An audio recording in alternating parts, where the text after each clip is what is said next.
entregar sua vida para Deus, a helenista seria a serva e quem a helenista chamasse seria a pessoa chamada, né? Só que aqui está falando que os convidados não eram dignos. Versículo 9. E depois as cidades dos caminhos e convidai para as bodas a todos os que encontrardes. E os servos, saindo pelos caminhos, ajuntaram todos quantos encontraram, tanto maus como bons, e a festa nupcial foi cheia de convidados. Aqui lembra muito quando Cristo fala, né, que os últimos seriam os primeiros, né, os derradeiros seriam os primeiros, né? Versículo 11. E o rei, entrando para ver os convidados, viu ali um homem que não estava trajado com vestes de núpcias. E disse-lhe: amigo, como entraste aqui? Não tenho veste nupcial? E ele emudeceu. Disse então o rei aos seus servos: amarrai-o de pés e mãos, levai-o e lançai-o nas trevas exteriores, ali haverá pranto e ranger de dentes, porque muitos são chamados, mas poucos os escolhidos. Até aqui pode se sentar ou fechar os olhos. Eu queria fazer uma pequena oração aqui, né, porque a pregação vai ser essa e vai durar muito rápido, coisa de 10 minutos. Então, deixa eu apresentar aqui a Deus. Senhor, meu Deus e meu Pai, Deus Todo-Poderoso, em nome do Teu Filho, Jesus Cristo, Pai, é com muita alegria no meu coração que eu entro na Tua presença. Eu já me considero, Papai, na Tua presença. Estou muito feliz, Pai, eu almejava por essa oportunidade. Chegou o grande dia, Santo Deus, em nome do Senhor Jesus Cristo, Pai. Só peço que o Senhor me conceda do Teu Espírito Santo, que se porventura o Teu Espírito Santo já mora no meu coração. Só te peço, Pai, o Espírito Santo me use, Pai, que Ele transborde no meu coração, que Ele coloque as palavras certas, que Ele esteja comigo, que Ele coloque as palavras corretas na minha boca, Pai. Eu levo as coisas do Senhor muito a sério. O Senhor sabe, o Senhor sonda o meu coração, sabe de toda a minha veracidade de para com a Sua palavra, com as Escrituras Sagradas, com as orações e até com a pregação, Pai. Eu não nego o Teu nome, nunca neguei, nunca me envergonhei do Senhor, Santo Deus. O Senhor conhece, meu Pai, toda a minha vida, todos os meus caminhos e sabe, Santo Deus, que toda a minha vida eu sempre fiz de tudo para te servir de corpo ao Espírito, Pai, sendo eu um homem de oração, mesmo estando eu fraco, Estou ali orando Espírito, Pai, Estou orando em pensamento. Então, em nome do Teu Filho Jesus Cristo, nesta noite, nesta oportunidade, estou eu te agradecendo, Pai, de todo o coração por esta oportunidade, te pedindo, Santo Deus, que o Senhor me conceda o Teu Espírito Santo, que o Teu Espírito Santo transborde meu coração, me dando discernimento, as palavras certas, para que eu passe a mensagem correta para toda a membresia que aqui se encontra. Peço também que abençoe a vida de cada um, Pai. Peço que o Teu Espírito Santo adentre no coração de cada um, que faça morada, que trabalhe para melhor, e que todo mundo aqui, Pai, possa se sentir santificado, edificado com a Tua palavra, porque a Tua palavra, Santo Deus, é o melhor maná que o ser humano pode ter, o melhor alimento, Santo Deus, vem da Tua palavra, vem das Escrituras Sagradas. Muito obrigado, Pai, pelo dia de hoje. Abençoe a todos, assim te peço, assim te agradeço, no nome do Pai, do Filho e do Espírito Santo. Amém. Glória a Deus. É isso. Aqui, irmãos, então, é a parábola das bodas que eu preparei, não, que veio assim na minha cabeça para estar pregando.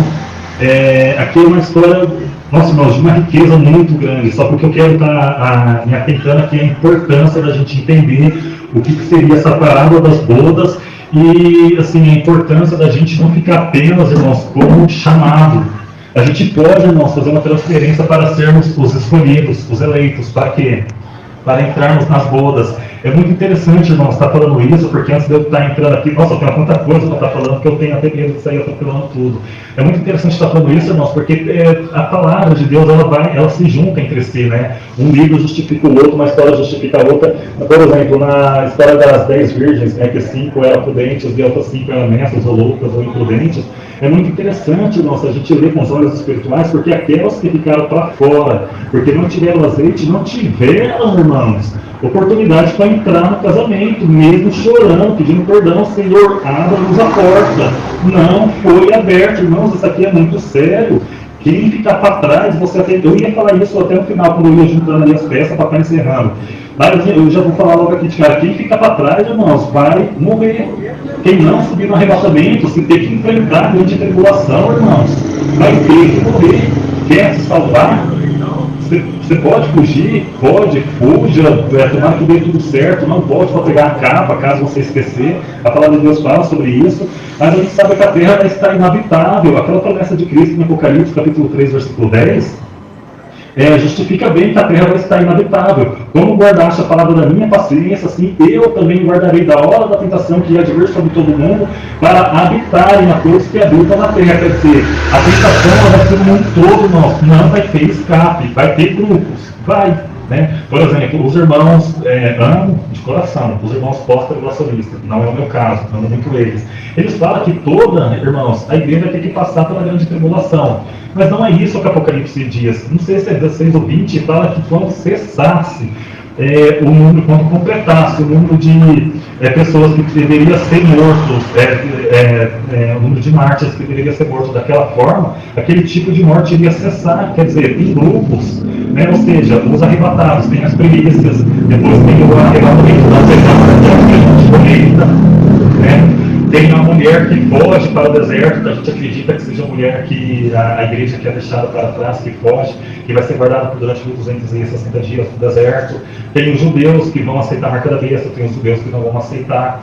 Vai ter sobrevivente no final da grande tribulação? Vai, porque no final da grande tribulação tem a parousia. O que é parousia? É quando todo o olho o verá. Irmãos, as pessoas confundem muito arpazo com parousia. O que é arpazo? Vem do grego latim. Arpazo é retirada com força, é rápido.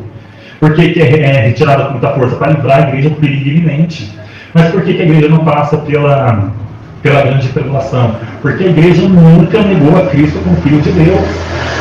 A gente não pode esquecer que Deus é a favor da vida, e a gente não pode esquecer também que o justo ele não perece junto com o ímpio. O justo é levado antes. Então a palavra de Deus desde Gênesis, Ló, por exemplo, também é um exemplo claro, assim, se tivesse algum justo ali, Deus iria poupar o justo, e ele poupou Ló, e até a esposa dele, que depois olhou para trás e virou uma estátua de sal. Então a palavra de Deus deixa bem claro que o justo ele não perece junto com o ímpio, irmãos. Onde que está a impiedade, onde que está o pecado dos judeus? Não ter reconhecido Cristo como Salvador. E por que eles não reconheceram? Porque na época eles tinham entendimento que o Messias ele tinha que trazer o reino dos céus, ou seja, a terra ser totalmente transformada, que não é verdade. Cristo, aí, quando ele fala que eis que é chegado o reino dos céus, ele era o reino dos céus. Qual é a tipificação de Cristo ao seu reino dos céus? Ele trazia consigo tudo aquilo que o Pai passou para ele. Então a gente constrói, irmãos, através dos ensinamentos de Cristo, o reino dos céus aqui na terra, e vivemos no céu. O reino dos céus é no céu. O reino dos céus não é na terra. Os ensinos de Cristo, sim. O Cristo ele teve que vir aqui, ele pregou para os judeus, saiu também fora de Israel, já li muitos livros de historiadores falando sobre isso, inclusive os gentios criam mais em Cristo do que os próprios judeus. Mas eu quero estar entrando aqui a parábola das bodas. O que seriam essas bodas do Cordeiro, irmãos? As bodas do Cordeiro acontecem logo após o arrebatamento. A igreja é arrebatada, encontra com Cristo nos ares. No arrebatamento arpaz, o Cristo ele não desce até a terra, ele encontra a igreja dele nas nuvens. Aí então tem o casamento. O que seria o casamento? O Cristo é o noivo, a igreja é a noiva.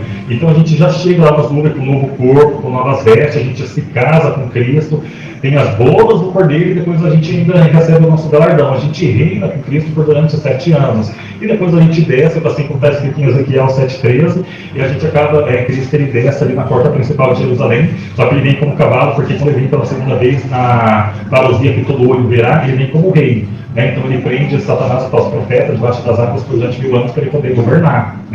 Então na segunda vinda todo olho verá e ele vem com os santos. Quem que são os santos? A igreja que ele arrebatou 7 anos antes, que ficou com ele 7 anos no céu, que se casou, participou das bodas e ainda recebeu seu galardão. Só que aqui, irmãos, na parábola das bodas é muito interessante, porque fala que muitos foram chamados para participar das bodas e poucos foram os escolhidos. Quando a gente vai ouvir aqui essa parábola, se a gente não ter, irmãos, discernimento e não pedir para o Espírito Santo discernimento, a gente pode achar que Deus me faz acepção de pessoas. Mas espera aí, será que tem um número correto para participar das bodas do Cordeiro? Não, irmãos, não tem um número correto de pessoas para participar das bodas. O convite é feito para todos. Só que a palavra deixa bem claro que os convidados não eram dignos. Irmãos, não adianta ficar a semana toda na televisão, notícias, jornalismo mentiroso, coisas que não edificam. Né? E depois no final da semana eu quero ir na igreja assistir um culto e acho que está tudo bem, está tudo perfeito, que eu estou com Deus. Eu estou enganando a mim mesmo, irmãos, porque assim, se for para a gente viver uma vida com Deus que seja de total entrega, é aí que a gente faz a transição, porque quando a gente decide do nosso jeito servir a Deus, frequentar uma igreja, alguém nos chamou, né? Por exemplo, alguém bateu na porta ali da minha casa, aquela pessoa me fez um chamado. Eu estava deitado, dormi, o Espírito Santo me deu um sonho, me mostrou que está tudo se findando, o Espírito Santo me chamou para despertamento. Então o chamado ele é para todos, assim como a salvação também é para todos. Só que assim, as pessoas que são chamadas, elas fizeram ali as pessoas chamadas para servir a Deus, a pessoa que é chamada, ela fez ali a primeira parte, que é aceitar o chamado, né? As ovelhas de Cristo escutam a voz de Cristo e a segue, né? Então, quem é ovelha de Cristo segue Cristo, só que a gente tem, em determinado momento, fazer essa transição de deixarmos de ser apenas chamados para sermos os escolhidos. E isso, irmãos, implica em renúncia. Né? A gente não pode viver do nosso jeito, não é do nosso jeito. E o nosso mundo, irmãos, eles nos faz, irmãos, muitas vezes cair, né, sem que a gente saiba do laço do passarinheiro em falsos ensinamentos, falsas doutrinas. Desde pequeno a gente aprende que o importante é ser feliz, que Deus ele é bonzinho, quando as pessoas morrem, todo mundo vai para o céu, vira um anjo. Irmãos, não é bem assim. Esse Deus amoroso também é um Deus que castiga, é um Deus que chama atenção, é um Deus que te exorta. Você está indo no caminho errado, desse jeito eu não te aceito, desse jeito aqui você não entra. Tem que ter renúncia, irmãos, tem que ter conserto. Sabe, Deus ele já fez assim, o plano de salvação de Deus foi tão perfeito, né? Ele nos perdoou, depois do perdão vem a salvação, depois da salvação vem a vida eterna que a gente pode herdar por meio da fé em Cristo Jesus. Então o plano de salvação já é perfeito, mas para isso, irmãos, tem que ter renúncia. E uma coisa muito interessante aqui, que eu quero finalizar com uma carta que está escrito na Bíblia. A Bíblia, por completo, ela é uma carta de Deus. Quando a gente lê a Bíblia, com os olhos espirituais mesmo, pedindo para Deus sabedoria, a gente vê que tem uma carta aqui, irmãos. Tem uma carta aqui na Bíblia. Nas Escrituras Sagradas, Deus ele fala diretamente com o homem. E quando Deus ele fala diretamente com a gente aqui na Bíblia, ele fala tudo isso que eu apresentei até aqui, né? Que ele nos ama imensamente, que ele nos faz o convite para morar com ele, mas do jeito que a gente está, não pode. Tem que ter renúncia, né? Então, por exemplo, a pessoa que ela é chamada a servir a Deus, ela também é chamada para participar das bodas, ou seja, ela é chamada para se casar com Cristo. Só que ela não pode se casar com Cristo do jeito que ela está. Tem que ter renúncia, tem que se limpar. Quem for limpo, limpe-se mais ainda. Quem for sujo, suje-se mais ainda. Buscar a Deus em primeiro lugar. Quando a gente se torna, irmãos, pessoas espirituais, né, que a gente serve ali a Deus, é muito interessante a gente ter um entendimento que a nossa vida espiritual tem que vir em primeiro lugar. Não é as conquistas aqui terrenas, né? Se a gente servir a Deus de todo o coração, buscar o reino dos céus e a sua justiça, Deus ele vai suprir todas as outras coisas que a gente necessita. Paulo ele fala uma coisa muito interessante, que uma determinada vez o motorista do Uber falou uma coisa que eu não gostei, falou que Paulo tinha pobreza de espírito, porque Paulo, eu fui pregar para o motorista do Uber, e eu falei assim, que Paulo ele fala muito bem falado, se a gente tem o que comer e o que vestir, a gente já tem que ficar feliz, sabe? Ou seja, vamos primeiro servir a Deus, vamos crer, irmãos, que assim, o que Cristo nos preparou é eterno. Tudo que você conquistar aqui na terra, mais cedo ou mais tarde vai passar. Né? Você pode ter prata, ouro, a casa que você quer, o melhor cargo possível, não vai ser eterno, irmãos. E se você conquistou isso sem Deus, será que Deus ele se contentou com isso que você conquistou? Será que isso não fez com que o seu coração ficasse mais soberbo? Será que, por exemplo, você teria fé o suficiente de vender tudo e dar aos pobres? Será que você teria fé de receber um mendigo dentro da tua casa? Será que você deixaria de comer para dar para o seu próximo? Tudo isso, irmãos, faz parte da obra. A obra ela não salva ninguém, a obra é para o galardão, mas é muito importante, porque eu já falo isso aqui direto para tudo quanto é pessoa. Deus também já passou isso para mim, para muitos irmãos. Muitas pessoas, irmãos, vão sentir vergonha quando chegar no céu de mãos vazias, porque não teve obras e porque também não ganhou almas para Cristo. A gente tem que fazer alguma coisa, irmãos. Eu tenho, acho que, ao em torno de 33 anos de convertido, o Espírito Santo estava me incomodando, que eu tenho que abrir a boca para falar. Já panfletei, já, né, na rua, de porta em porta, coloquei panfleto no carro, nas caixinhas do correio, também já preguei em todo o serviço. Nesse que eu estou atualmente, as pessoas falam que eu sou fanático demais. Quando eu ficar velho, eu vou ficar muito bobão, porque eu não estou aproveitando a minha vida, eu estou um pouco me importando. A minha vida espiritual, ela está em primeiro lugar e sempre vai estar. Eu tenho uma frase de jargão na minha vida que é: a salvação da minha alma é a coisa mais importante do mundo. Eu posso ser careta para as pessoas, posso ser chato para as pessoas, mas acima de tudo eu quero agradar a Deus. Eu não estou aqui para agradar a homens, sabe? Estou aqui para agradar a Deus. Por quê? Porque eu creio que o Deus invisível, aquele Deus que eu não vejo e que de fato ninguém vê, eu creio que ele existe, o que ele nos preparou é melhor do que qualquer coisa que você possa ter aqui na terra, irmãos. Aquilo que os olhos não viram, o coração não concebeu, foi aquilo que Deus preparou para nós. Nós somos peregrinos, a gente anda aqui na terra, vive aqui na terra, tendo fé que um dia a gente vai habitar na cidade celestial. E isso faz parte, irmãos, do nosso preparo espiritual para um dia habitar. Cristo é o reino dos céus. Se a gente obedecer as palavras de Deus, se a gente crer, seguir os ensinamentos de Cristo, a gente já vai estar se tornando, irmão, cidadão celestial, sabe? Agora, se a gente não ler a Bíblia com os olhos espirituais e continuar com as doutrinas mundanas, a gente vai morrer mundano e fora de Deus não há salvação, porque o mundo nos imputa muita falsa doutrina. Por exemplo, se uma pessoa fez alguma coisa errada para você, Rafael, não deixa não, Rafael, mostra que você não é bobo, vai lá, peita a pessoa, chama ele na chincha. O mundo nos dá esses falsos ensinamentos que muitas vezes a gente já cresce com aquilo e a gente torna aquilo uma verdade, quando na verdade Cristo ele anulou essa prática olho por olho, dente por dente, e deixou bem claro: se alguém te dá um tapa na sua face direita, ofereça a esquerda. Irmãos, Cristo ele foi revolucionário, ele foi sem armas. Cristo ele não agrediu ninguém. Quando Pedro pegou a espada para cortar lá a orelha do soldado, Cristo falou em alto bom som: Pedro, abaixa a sua espada.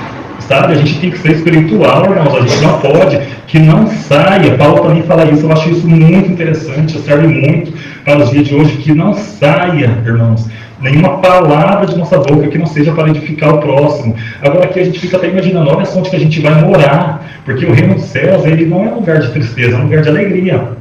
E lá ninguém vai te maldizer, lá ninguém vai fazer planos contra você, lá não existe desigualdade. Isso quer dizer que lá todo mundo vai ser igual? Não. Lá é um lugar de hierarquia, por exemplo. Nós que somos pecadores, que vivemos uma vida de muito pecado aqui na terra, e em algum determinado momento o Espírito Santo nos tocou, a gente começou a servir a Deus, a gente foi aprovado, a gente se salvou. Chegando no céu, a gente vai ter a mesma importância do que o arcanjo Miguel, que nunca pecou? Não. Né? O arcanjo Miguel é o arcanjo Miguel. Nós, recém-chegados, somos recém-chegados, e um dia a palavra de Deus fala que nós seremos transformados, seremos feitos iguais aos anjos, né? Só que assim, tudo terá um processo. Então assim, o céu é um lugar de hierarquia, né? Cristo ele se reporta a Deus, os arcanjos a Cristo, os anjos, né? Então é um lugar assim, de muita hierarquia. A gente tem que compreender isso e viver isso. A gente tem que ser compassivo com o nosso próximo, com nós mesmos. Eu costumo dizer que a gente não pode ser muito implacável com a gente mesmo, a gente vai errar. Santidade só na glória, só que a gente não pode aceitar o pecado, irmãos. Você pecou, você tem consciência que você pecou, pede perdão na hora. Mas eu estou no meio da rua, pede em pensamentos. A palavra fala, irmãos, tem base bíblica, é isso, que Deus ele recebe esse tipo de oração em verdade, em espírito. O que é verdade em espírito? Você não precisa necessariamente dobrar o seu joelho no meio da rua e falar em alto bom som. Deus ele nem se agrada disso, que as pessoas vão em praça pública e ficam orando para mostrar para todo mundo que está orando. Não precisa. A oração ela pode ser algo secreto, só entre você e Deus. Você pode estar andando na rua, passa uma mulher bonita, você olha ali para a mulher bonita, você já pecou, né? Só de você olhar e desejar, você já pecou. Pede perdão na hora, irmãos. O perdão tem que ser pedido na hora, a partir do momento que você tenta negociar uma vida cristã com determinadas atitudes que você pensa que é pecadinho.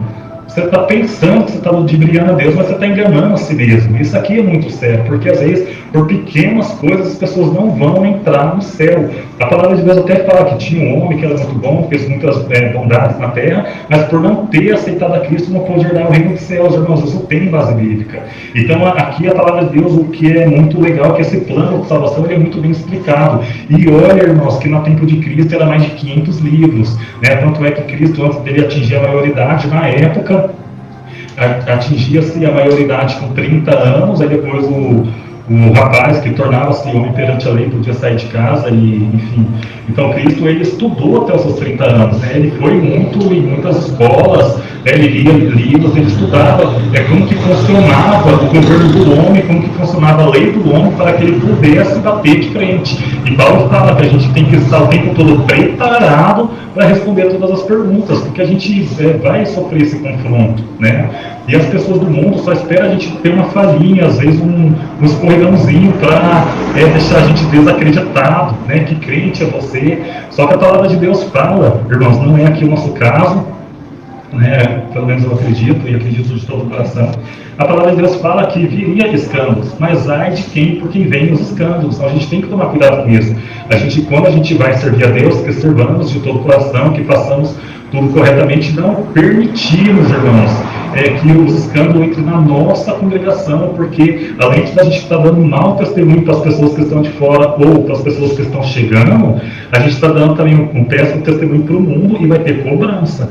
Ai daqueles por quem vem os escândalos. Então, assim, tudo que você for fazer para Deus, faça de todo o coração. Quando eu estou falando isso aqui, irmãos, que eu vou falar aqui agora, não é assim no sentido político, jamais pregaria político. Só que quando a gente for, irmãos, fazer essa escolha, não, eu quero